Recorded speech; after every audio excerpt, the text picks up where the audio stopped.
Eu quero só perguntar, quantos fariseus nós temos aqui nesta noite? Dão glória! Ah, tá todo mundo atento, né?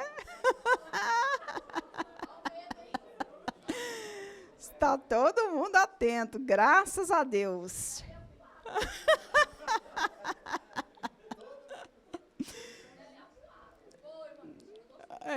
Vamos ler a parábola da ovelha perdida no verso 3. Lucas, capítulo 15, verso 3 em diante. Já foi lido a parábola da dracma perdida, que é a irmã da parábola da ovelha perdida. E é um capítulo que traz também a parábola do filho pródigo. Por isso que eu falo que é o capítulo dos achados e perdidos. Perdidos e achados, né? Diz assim a palavra do Senhor. Então lhes propôs Jesus esta parábola. Qual dentre vós é o homem que, possuindo 100 ovelhas e perdendo uma delas, não deixa no deserto as 99 e vai em busca da que se perdeu até encontrá-la? Achando-a, põe-na sobre os ombros, cheio de júbilo. E indo para casa, reúne amigos, vizinhos, dizendo-lhes: alegrai-vos comigo, porque já achei a minha ovelha perdida. Digo-vos que assim haverá maior júbilo no céu por um pecador que se arrepende, do que por 99 justos que não necessitam de arrependimento. Amém? Podem vos assentar.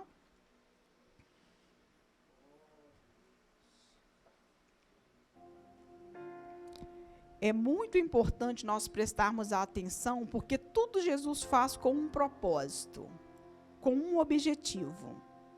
E essa parábola, ele estava contando para alguém.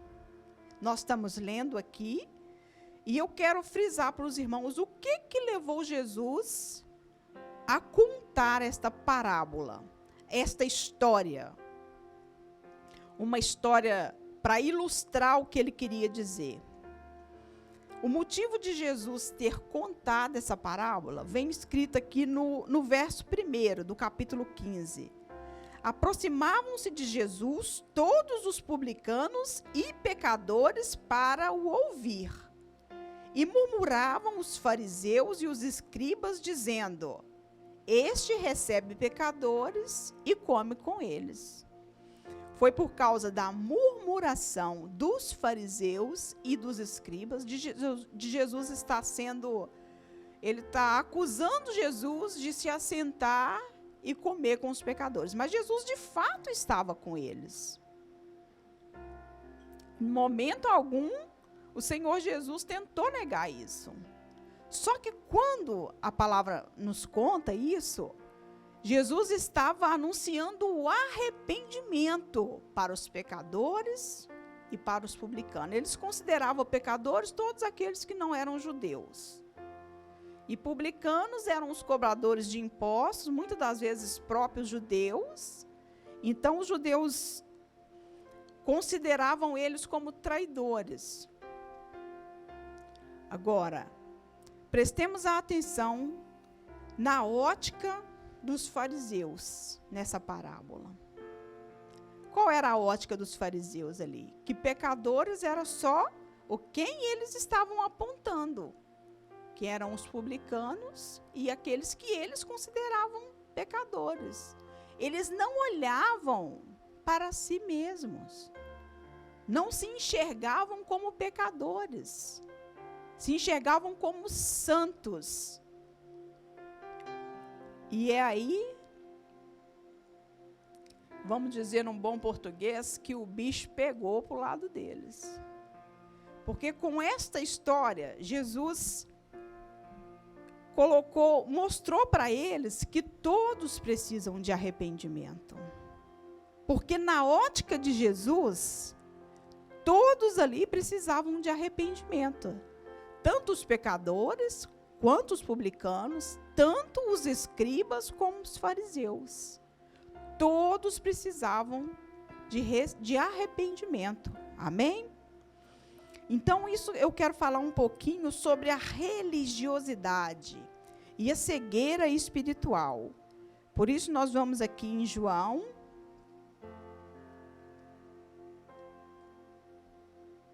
no capítulo 9.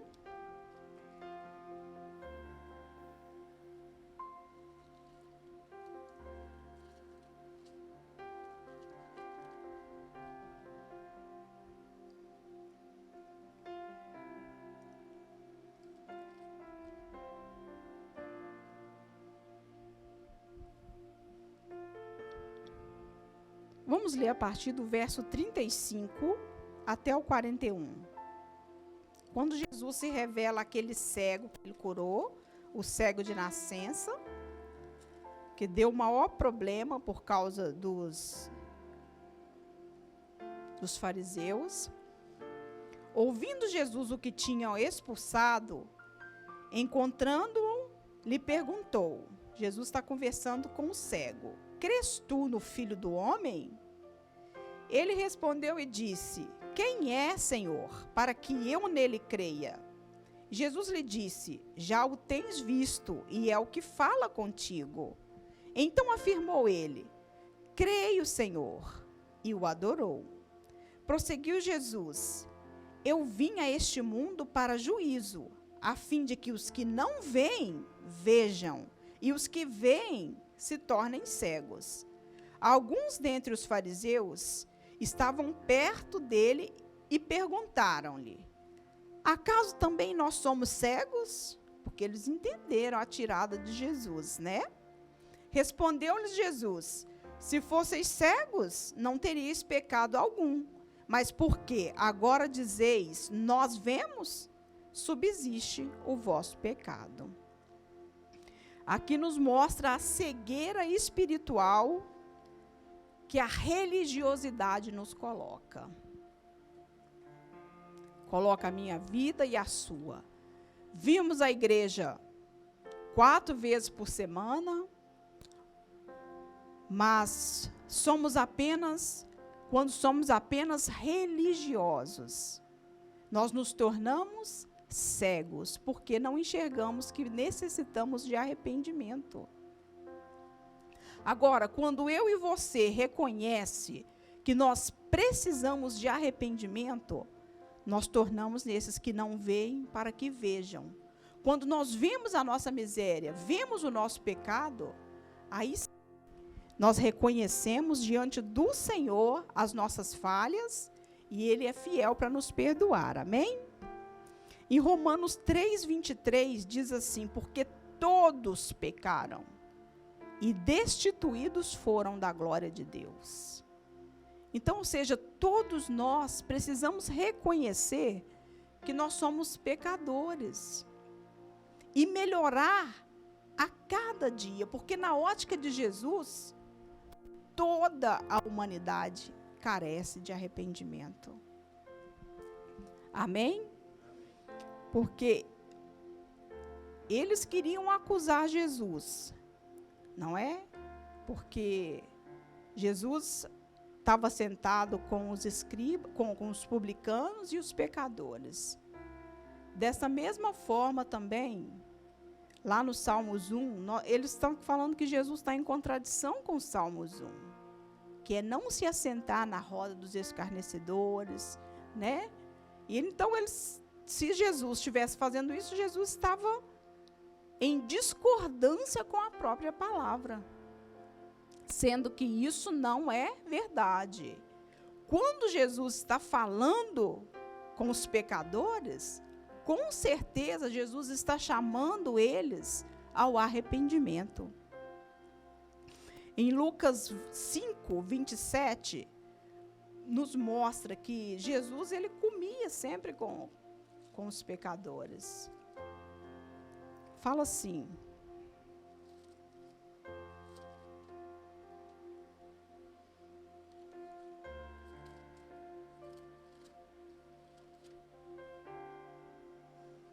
quando ele chama Levi, fala assim no 27, passadas essas coisas, saindo, viu ele um publicano chamado Levi, assentado na coletoria, e disse-lhe, segue-me.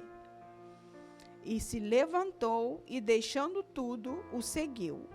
Então lhe ofereceu Levi um grande banquete em sua casa, e numerosos publicanos e outros estavam com eles à mesa.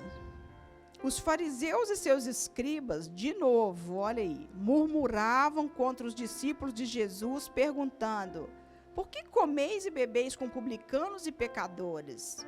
Respondeu-lhe Jesus, os sãos não precisam de médico, e sim os doentes. Não vim chamar justos, e sim pecadores ao arrependimento. Ainda lá, em Lucas 15, nós nos deparamos com a parábola do filho pródigo também. É a história que conta que um pai tinha 2 filhos, irmãos conhecem muito bem, onde o filho mais novo pediu ao pai dele a herança dele, a parte dele que cabia a ele na herança. Disse para o pai que queria toda a parte dele, que ele iria para a vida. Ele ia viver a vida dele da maneira que ele achasse melhor. O pai dele deu a parte dele. E o irmão mais velho ficou em casa. E o mais novo foi embora. Depois ele gasta todo esse dinheiro numa vida fútil, numa vida banal lá fora. E o dinheiro acaba, ele passa necessidade, vai cuidar de porcos, deseja comer da comida de porcos, porque ninguém lhe dava mais de comer e ele já não tinha mais dinheiro. Até que ele chega à conclusão, poxa, os trabalhadores do meu pai, na mesa deles não falta o pão, tem pão com fartura. Eu vou voltar, eu me arrependo, eu vou voltar e vou dizer para o meu pai que eu não sou digno de ser chamado mais filho. Obrigada. Mas trata-me apenas como um dos seus empregados. Ele queria ser tratado apenas como um empregado, porque sabia que os empregados tinham pão com fartura e ele estava ali a passar necessidade. Mas por quê? Porque ele foi embora da casa do pai. E depois conta que ele decidiu voltar e o pai avista ele ao longe e recebeu ele de braços abertos e fez uma grande festa, um grande banquete. Mas o irmão mais velho não gostou do que o pai fez. Ficou de fora e não arredou pé. E o pai dele, a Bíblia fala que o pai dele foi conversar com ele. Olha, meu filho, por que você não vem se alegrar conosco? Pai, mas eu te sirvo toda a minha vida. E o Senhor nunca me deu um cabrito para mim confraternizar com os meus amigos. Agora vem meu irmão, que já desperdiçou o dinheiro da família, já pegou a parte dele, e o Senhor faz para ele uma festa. E o pai dele explicou para ele, filho, você sempre esteve comigo, tudo que é meu é seu também. Agora ele não, ele estava perdido. Ele estava perdido e reviveu, estava morto e reviveu, estava perdido e se achou. Então, nós vemos aqui também nessa parábola que Jesus, ele está à nossa espera. Eu me lembro quando eu me reconciliei com o Senhor, não foi porque alguém me falou de Jesus, porque eu já sabia. E as pessoas tinham até medo de chegar perto de mim quando eu estava desviada e falar alguma coisa, porque eles sabiam que eu já sabia da palavra do Senhor. Eles tinham receio de chegar perto de mim e falar, olha, Jesus te ama. Eles tinham medo. Falam, não, ela conhece já a palavra de Deus, vamos deixar. Ninguém ousava falar comigo. Se Deus não fosse tão detalhista, se ele não fosse tão maravilhoso com teu Espírito Santo, eu hoje aqui não estaria, com certeza. Eu já teria morrido há muito tempo. Eu tinha mais ou menos 21 anos quando eu reconciliei com o Senhor. Eu tinha desviado da presença do Senhor desde os 16 anos de idade. Cresci no Evangelho, mas quando chegou a fase da minha juventude, eu quis experimentar o mundo. E saí da igreja, saí da presença do Senhor, vivia de festa em festa. Era segunda, terça, quarta, quinta, sexta, sábado, domingo. Todo dia tinha festa. Já nem sabia mais qual era o dia da semana. Eu levantava cedo para trabalhar, já dormia numa casa mais próxima do trabalho e sempre estava ali confraternizando com o mundo. E eu lembro o dia que o Espírito Santo me tocou. Eu estava na sala da minha casa, era mais ou menos 6 horas da tarde. Eu lembro até hoje que eu olhei para fora assim, minha mãe mora numa casa de 2 andares, eu estava na sala em cima. Eu olhei para fora, tinha um silêncio na rua, no bairro. Eu não ouvi nada.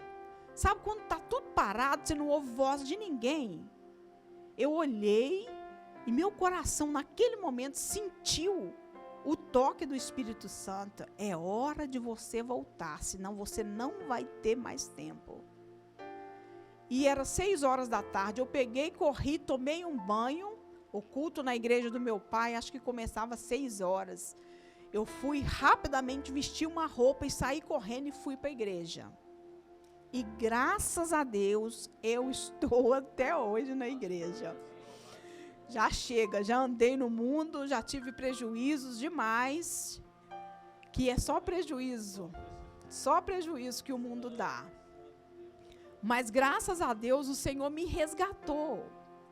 E é isso que o Senhor quer nesta noite, que nós possamos clamar pelo Espírito Santo de Deus, começar a incomodar as pessoas. Quantos de nós temos na nossa família pessoas que precisam de Jesus, precisam voltar para o amor de Cristo, estão perdidos? E nós, palavras já não resolvem em muitos dos casos. Em muitos dos casos vai ser somente a oração mesmo. Joelho no chão, pedindo o Espírito Santo para cuidar, para trazer de volta. Porque muitos estão aí fora se perdendo. Assim como aquele filho que se arrependeu, muitos estão com o coração endurecidos. E o comportamento do filho mais velho, Jesus fala isso por causa do comportamento dos fariseus. Em vez deles se alegrarem porque Jesus estava ganhando pecadores, ganhando os publicanos, eles estavam questionando a Jesus por que é que o Senhor come com pecadores. Por que é que o Senhor fica de volta desses? É o que nós lemos lá em João. Jesus fala que ele veio para os doentes. Quem está são não precisa de médico, não é verdade? Quem precisa de médico são os doentes. Agora, como está a igreja do Senhor hoje? Como está a igreja do Senhor Jesus hoje? A igreja está sã ou está doente? A igreja precisa de um chacoalhar do Espírito Santo de Deus, como ele me chacoalhou naquela tarde. Eu fui para a igreja porque eu sabia que se eu não voltasse, eu não teria mais chance. E voltei para os caminhos do Senhor. Graças a Deus, nunca mais me desviei. Hoje, já não estou tão novinha mais, mas eu tenho a convicção de que este é o tempo de buscar ao Senhor para alcançarmos almas para Ele. O Senhor está carente das nossas orações. Carente que eu digo no sentido, está à espera da nossa busca, do nosso quebrantamento, para que nós possamos fazer a diferença como cristãos, fazer a diferença como povo de Deus. O Senhor tem prazer em buscar os perdidos e Ele conta com a igreja dele hoje. O Senhor nos deu o seu Espírito para nós fazermos a obra dele. E sem o Espírito Santo de Deus, tudo que nós fazemos é infrutífero. Não resulta em nada. Mas quando nós fazemos algo impulsionado pelo Espírito Santo de Deus, isso nós somos bem-aventurados. Porque a palavra de Deus fala, todo aquele que observa com atenção, com diligência, na lei perfeita, na lei da liberdade do Senhor, Tiago fala, será bem-aventurado em tudo aquilo que fizer. Então, eu quero chamar a atenção da igreja hoje pelas almas que estão perecendo. Pelas almas lá fora que estão indo para o inferno. Nós, como igreja, não podemos ficar aqui assentados, de braços cruzados, muitas das vezes considerada a igreja dorminhoca. Nós não podemos estar dormindo, nós temos que estar acordados espiritualmente e com os nossos olhos bem abertos espiritualmente. Então, por isso, eu acho que falta em nós mais reconhecimento do quanto nós precisamos do Senhor. Deus, eu preciso mais do Senhor. O que eu tenho do Senhor na minha vida é pouco. Eu estou falando isso por mim. O que eu tenho do Senhor na minha vida ainda é muito pouco. E como eu alcanço mais do Senhor? Só buscar. Buscar a presença do Senhor a tempo de achar. Mas isso não pode ficar só em palavras, isso tem que ser transformado em atitudes nas nossas vidas. Hoje é o 3º elo da campanha. Sexta-feira nós vamos estar aqui no 4º elo. Mas o que terá mudado em nós? O que terá mudado nas nossas vidas? Será que alguma coisa vai mudar ou vai ser mais um culto só? Domingo nós estaremos aqui cultuando a este Deus maravilhoso que nós servimos. Vai ser só mais um culto para a nossa história? Deus, eu te cultuei. Deus está querendo muito mais. Quando nós nos abrimos, nos rasgamos perante o Senhor, Ele manifesta a glória dEle de maneira poderosa, de maneira especial. Ele já tem os dons para dar para a sua igreja. A gente não pode ficar contente apenas com o dom de línguas que a maioria de nós temos, que nós vemos na igreja. Nós temos o dom de línguas, mas nós precisamos expandir em relação aos dons do Espírito Santo de Deus, para que a igreja ela seja completa, para que a igreja possa fazer aquilo que o Senhor realmente quer que nós façamos. E aí a nossa vontade, ela é massacrada. Só assim a vontade, ela é massacrada. Porque senão, nós temos muitas vontades, muitos desejos que não vêm da parte do Senhor. Que não vêm da parte do Senhor. E eu estou falando dentro da igreja. Muitas vezes nós queremos fazer uma coisa, fazer outra, fazer aquilo. Mas será que eu parei para pensar, é isso que Deus realmente quer? É isso que Deus realmente precisa que eu faça? Que nós possamos ter no nosso coração esse desejo de alcançar mais do Senhor. Buscar até encontrar. Porque na ótica de Jesus, todos nós estamos perdidos.